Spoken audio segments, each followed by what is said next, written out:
सवाल उठता है, दिक्कत इस बात पिक से है। And choose, pick and choose, और फिर से वही शब्द आया पीडीए। शिवम त्यागी जी जवाब दीजिए, दो दो तरफ से सवाल उठाए गए। देखिए, मुझे तो बड़ा हास्यास्पद ये लग रहा है कि आजकल ऐसा भी होने लग गया है कि लोगों को जाति देख देख कर एनकाउंटर किया जा रहा है। मतलब एलएन राव साहब के सामने जब कोई क्रिमिनल आता होगा ना, तो ये पहले उसकी नेम प्लेट पढ़ लेते होंगे, या हो सकता है मिलान कर लेते हो नाम क्या है इसका, उसके बाद ही गोली चलाते हो। इनके सामने कभी कोई पिस्टल लेके खड़ा हो जाएगा ना मारने के लिए, तो पतलून गीली हो जाएगी और समझ में आ जाएगा कि जब एक पुलिस वाला जो है एक ड्रेडेड गुंडे के सामने रहता है जिसको गोलियों का कोई हिसाब नहीं देना, उस दिन बुद्धि ठीक हो जानी है इनकी, समझ आ जाना है। खैर, लेकिन इनका ये नया भी नहीं है। इन्होंने जातीय जनगणना बलात्कारियों में, गुंडों में, गैंगस्टरों में भी कर दी। जब विकास दुबे का एनकाउंटर हुआ था, तो आपको याद होगा इस देश में क्या कहा गया था, अखिलेश यादव क्या कहते थे, ये देखिए ब्राह्मणों के खिलाफ है सरकार, ब्राह्मणों को मार रही है, तमाम चीजें कर रही थी। अभी वरुण पुरोहित बैठकर कह रहे हैं कि विकास दुबे को देखिए किस तरीके से एनकाउंटर किया था। अरे कमाल बात हो गई, विकास दुबे ने जो 8 पुलिस वालों को मारा था वो दिखाई नहीं देता क्या आपको? विकास दुबे याद है क्या? उन 8 पुलिस वालों में से किसी का नाम याद है क्या? बताइए जरा, पूछिए जरा, पूछ रहा हूं मैं उनसे। वरुण जी, नाम याद है किसी पुलिस वाले का? अरे भाई, मैंने क्या कहा आपने सुना नहीं क्या? खाली दूसरों को मैंने तो सुना ही नहीं होगा। बस इतना ही पूछना था, थैंक यू। बस इतना ही पूछना था, स्टाइल में आप एनकाउंटर करोगे तो इतना ही पूछना था, स्टाइल में। मतलब अब इनके लिए स्टाइल भी कांग्रेसियों से लेना पड़ेगा कि कौन से स्टाइल में नहीं होना चाहिए। खैर, आपने उसकी बीच में नहीं बोलना है। अच्छा, हो गया। अच्छा, अब एक पॉइंट त्यागी जी, मैं बस इसमें ये ऐड करना चाह रहा हूं, आप जवाब दीजिएगा। आप जवाब दीजिएगा।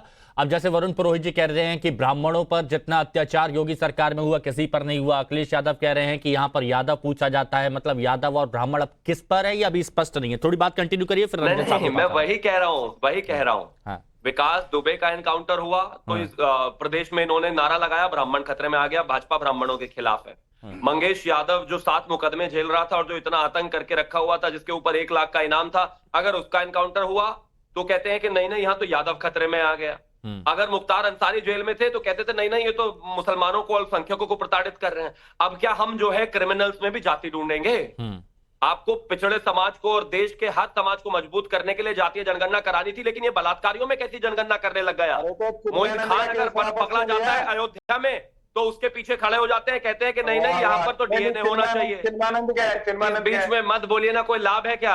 नेताजी जब आप बोल रहे थे मैं बोला नहीं ना आपके बीच में, तो सुन लीजिए, फिर आपको मिलेगा समय। भाई ऐसी बात नहीं, इतनी भी क्या जल्दी है बलात्कारी और गुंडे गैंगस्टरों को सपोर्ट करने की। खैर, मैं आगे आता हूँ। विषय बहुत साफ है, विषय बहुत साफ है। उत्तर प्रदेश हो या देश में कहीं पर भी क्रिमिनल मतलब क्रिमिनल। हाँ। अब उसके नाम के पीछे पुरोहित है, त्यागी है, शर्मा है, वर्मा है, ठाकुर है, यादव है, खान है, इस बात से कोई फर्क नहीं पड़ता। 1830 एनकाउंटर्स हुए हैं। जिसको लगता है कि यहां पर नाम को देखकर एनकाउंटर किए जा रहे हैं, उस लिस्ट को एक बार पढ़कर आए। मैं मानता हूं अपने आप ही इनकी सारी दुविधाएं दूर हो जाएगी और समझ आ जाएगा कि इस देश में या फिर उत्तर प्रदेश में खासतौर पर कोई जाति देखकर एनकाउंटर नहीं हो रहे। और अंत में एक चीज और कहना चाहता हूं। हाँ। अगर मंगेश यादव को एनकाउंटर में मारा गया 1 लाख का बदमाश को, तो हाँ, यहां पर समाजवादी के प्रवक्ता कह रहे हैं ये तो पीडीए के लोगों को मार रहे हैं। अरे कमाल हो गया भाई। मतलब अगर वो यादव है और वो गैंगस्टर है और वो गुंडा है और वो लुटेरा है, तो वो पीडीए का हिस्सा हो गया। इसमें एक पॉइंट यहां पर आप मिस कर गए, वो रंजन साहब से मैं पूछ लेता हूं। तारिक भाई ने जैसे बोला कि आप एनकाउंटर कर रहे हैं, ठीक है, अपराधी हैं वो ठीक है, लेकिन आप पिक एंड चूज करते हैं। जैसे 10 लोग हैं, 10 लोगों में से आप देखेंगे कि बाकी कौन है और उनमें से आपने सिर्फ यादव को चूज किया, ये पिक एंड चूज। तो वो पीडीए का मुद्दा क्या आने वाले वक्त में ये जो मुद्दा उठा रहे हैं इसका कुछ असर दिखेगा और क्यों उठाया जा रहा है, बताइए। देखिए, वो इससे मुझे लगता है उठाया जा रहा है कि पिछली बार लॉ एंड ऑर्डर जो है एक बड़ा मुद्दा था और उसके कारण से दोबारा योगी जीत के आए थे। हाँ। अब जो लॉ एंड ऑर्डर था उसमें एनकाउंटर की बड़ी भूमिका थी और जो अपराधी थे उनमें दहशत था। अपराधी खुद सरेंडर करे थे थाने में जाके कि मुझे अरेस्ट कर लो, क्योंकि उनको डर था कहीं इनकाउंटर ना हो जाए। जो ये मंगेश यादव का मामला है, इसमें 2 चीजें हैं। एक तो दिन दहाड़े डकैती जो होती है मतलब बीच बाजार में, वो एक घटना नहीं है, वो बहुत बड़ा दुस्साहस है। या तो ये कहें कि मंगेश यादव उसमें नहीं था, निर्दोष था और उसका इनकाउंटर हुआ है। दूसरा है फर्जी इनकाउंटर। फर्जी इनकाउंटर को भी कोई समर्थन नहीं कर सकता है, किसी कानून में नहीं है। और ये पहला आरोप नहीं है फर्जी इनकाउंटर का। फर्जी इनकाउंटर के बहुत सारे आरोप लगे हैं। सेना वालों का कोर्ट मार्शल तक हुआ है, पुलिस वालों को सजा तक हुई है, आजीवन कारावास तक हुई है। सवाल यह है कि अगर ये फर्जी इनकाउंटर है और मंगेश यादव को उनके घर से बुलाया गया है, तो ये राजनीति का विषय नहीं है, ये न्याय का विषय है और न्याय के विषय में सबूत देने चाहिए। अगर वो 2 दिन पहले घर से उठाया गया तो उसके सबूत देने चाहिए।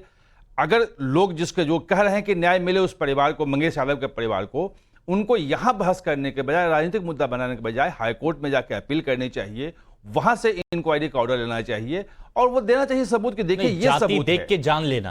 सवाल यह है कि जाति आप देख रहे हैं लेकिन उसका इनकाउंटर फर्जी है, वही आप नहीं बता रहे हैं, उसके एक सबूत नहीं दे रहे हैं। हाँ। सिर्फ आप ये बता रहे हैं कि वो यादव है इसलिए इनकाउंटर हुआ, लेकिन क्या इनकाउंटर के समय गोली नहीं चली? आप बताइए तारिक जी। आप सबूत दीजिए कि इनकाउंटर फर्जी था। हाँ। तो ये पता चल जाएगा कि हाँ यादव था इसलिए इनकाउंटर किया गया। ये वरिष्ठ पत्रकार हैं, इनका विश्लेषण ये है कि जो फर्जी चीज है आप उसको उजागर करिए, लेकिन आप जाति पर सियासत कर रहे हैं। देखिए, पहली बात तो उसकी बहन ने कहा कि 2 दिन पहले उसको घर से उठा के ले गए थे।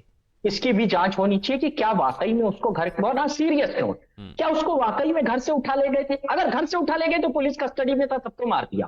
चप्पल पहन के एनकाउंटर करते हैं, शाबाश, बहुत अच्छा। अपनी बीवी को मंत्री बनवाते हैं, बहुत अच्छी, शाबाश, कोई बात नहीं। देखिए, बीजेपी प्रवक्ता ने 2-3 बातें कही। क्रिमिनल मतलब क्रिमिनल, वेरी मार देना चाहिए।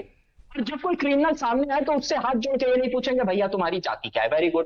क्रिमिनल की जाति नहीं पूछनी चाहिए, बहुत अच्छी बात है। तो ये अपराध तो सबसे पहले योगी साहब ने किया। जब 15 लोग पानी फेंक रहे थे तो एक मुसलमान और एक यादव का नाम क्यों लिया? ये अपराध। अगर क्रिमिनल का नाम पिक एंड चूज करके उससे नहीं पूछ सकते हैं, शिवम जी को भी स्क्रीन पे लाइए। ले सकते हैं, ये कौन सी बात हुई भाई?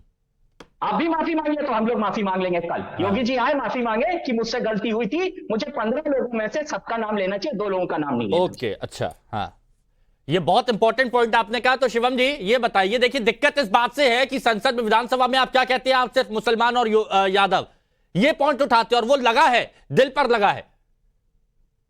अच्छा, दर्द हो गया, हर्ट हो गए सेंटिमेंट्स, वो MI समीकरण पर चोट हो गई तो मुझे लग रहा है कि इनको दुख हो गया। खैर, लेकिन एक चीज बताइए मुझे, अब पवन यादव वहां पर थे तो हम क्या करें? मुख्यमंत्री ने उसके बाद में भी बताया और सबने बताया और पूरी पार्टी ने बताया, क्योंकि उस समय तक 2 ही लोगों की पहचान हो पाई थी और उसमें से एक यादव था, दूसरा मुस्लिम था।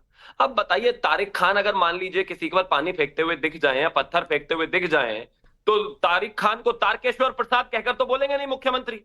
अब ऐसी भी कोई इमरजेंसी नहीं लगी है कि कोई क्राइम करे मुस्लिम तो जो है उसका हिंदू नाम बोला जाएगा, या यादव कोई क्राइम करे तो उसका नाम त्यागी बोला जाएगा। बिल्कुल, ऐसा नहीं बिल्कुल होता दे दीजिए, बिल्कुल दे दीजिए। जातियों में मत बांटिए बिल्कुल भी। मैं सिर्फ एक चीज कहना होने लगता है इनसे, ये चुप जाए तब मैं पकड़े गए थे। हाँ, और उससे भी महत्वपूर्ण एक और बात है, 10 सेकंड और दे दीजिए। हाँ।